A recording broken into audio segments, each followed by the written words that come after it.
create, borrow, lend.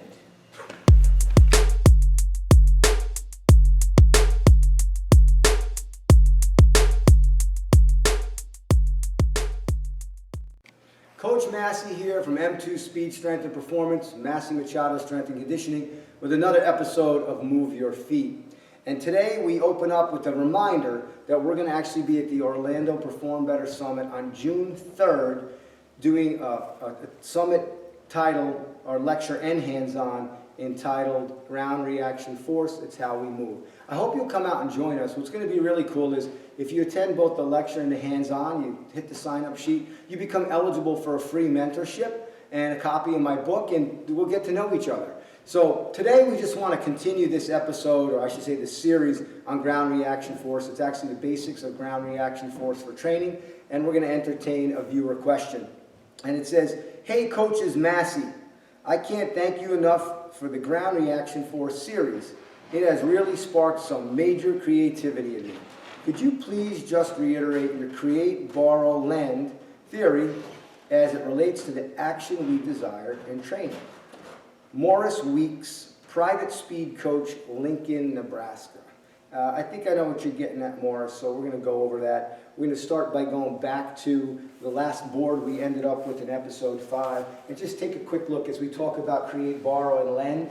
So it wasn't really that difficult. We tried to simplify it, and I love simplifying this for the sake of the clients and athletes, because not that they don't have the intellectual capacity naturally to understand this, but it seems to be better when you can kind of package up, condense, and just really present a much quicker explanation and then get right to work, and then maybe go right back to it and revisit it and sort of embed the concept piece by piece with your clients and athletes, especially when it comes to your younger athletes and your high school athletes, to get them to appreciate really what creating, borrow, and lending means. We went over ground reaction force ad nauseum. Your point application, ground reaction force coming back with your line of action and your magnitude. And then over to the right, in the last episode, we talked about your force convergence, or your ground reaction force convergence.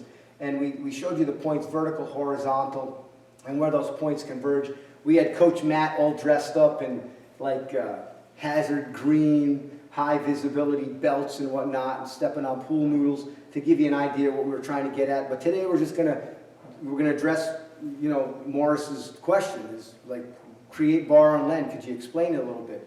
Today we'll do it. It'll be brief explanation, but I'm gonna get this off frame. Coach Matt's gonna actually step into frame. We're gonna take this board off frame, and we're gonna take the box off frame, and then we're gonna get right back into the work. So, I don't want to say I've struggled, but I've tried to basically find ways to have people understand what creating, borrowing, and lending really means when it comes to ground reaction force, and in the training aspect anyway. So, you'll see here, simple, Perform Better, PB Extreme foam plyo boxes, and we have 2 marks here. From the box, first line is set at 18 inches, second line is set at 4 feet, or should I say, what is going to be the first line in the drill. So the front line is actually set at 4 feet, and then this line is set at 18 inches from the box. Now, if Maddie were to step up to the line, I would instruct him on doing basically a very simple, what we call double hit box jump. It's actually a single hit, but because he has to create force to even get from the first point.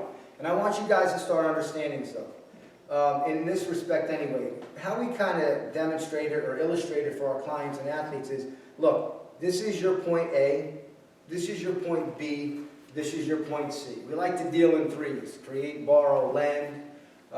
So, point A, point B, point C.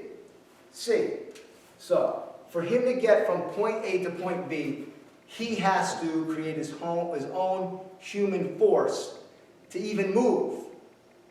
Okay? Force is required for motion.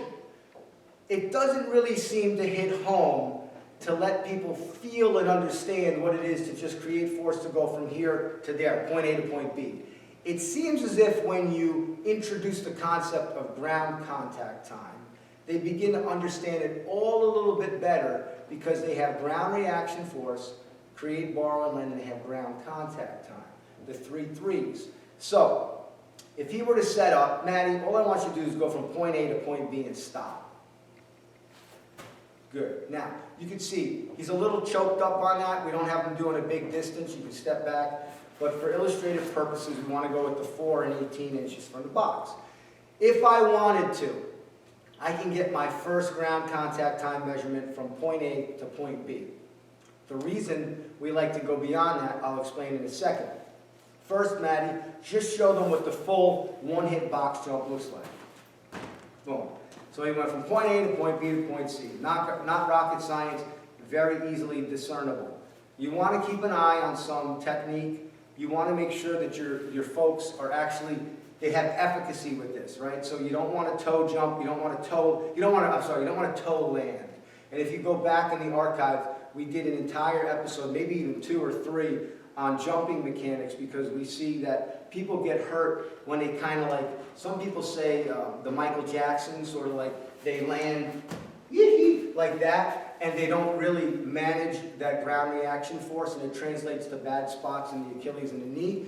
We like that you jump heel ball toe, you land toe ball heel, you have good soft strikes, and know how to manage that. Sometimes we have people take their shoes off so we can see them flex at the ankle, how they mitigate, they extend the plantar, how they mitigate and reappropriate this force. So, I'm not so interested in this time point A to point B. That to me is kind of a difficult sell because, you know, they're not in full motion yet. I like to get point B to point C. Now, point B to point C gives me a ground contact time, and it also has an elevation. That's why I'm more interested in point B to point C as, as opposed to point A to point B. Point A to point B obviously has some degree of elevation, but the higher elevations here, and we'll get into that at Orlando, Florida, why that actually really matters. But for today, we're going to have some fun. Here's what clients and athletes love. I don't care who they are. They can be an elementary school athlete, they can be a professional athlete. They love to play games and they love to beat time. So, Maddie's going to perform a drill. I have my clock at 0. My eyes are from here to here. And all I'm going to do is when he hits down here, he strikes the ground here, I start my clock. When he lands, I stop my clock. That's going to be his ground contact time. And then we're going to formulate that backwards. And Maddie, why don't you give it a quick shot? Okay, so that one was 0.48. 0.48 from the time he hit here to the time he fully landed here. Now, once again, you can go point A to point B. People seem to better understand that when you bang here, you create ground reaction force. It comes back up, you borrow it, and then you lend it to that given direction, right? So, what were we 0.47, 0.48? Yeah. Okay, so Matt has to significantly beat that. Toes up near the line, good base, and on you. Okay, 0.41. So Matt succeeded. He beat his time. Look, that's the short explanation of how to kind of get the create, borrow, lend theory into people's head. It's super important when we're teaching folks to do their 40s and to sprint.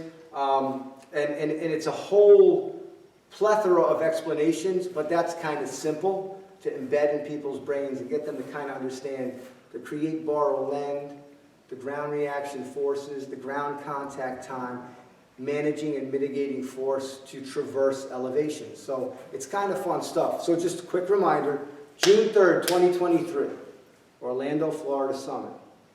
The workshop, I should say the lecture, the hands-on, is ground reaction force. It's how we move. If you attend both, you hit the sign-up sheet, and then you'll be eligible to win a mini mentorship and a free copy of my book. I hope you'll come out. Once again, Coach Massi here from M2 Speed, Strength, and Performance. Greatness is forged, not fabricated, and that's your day.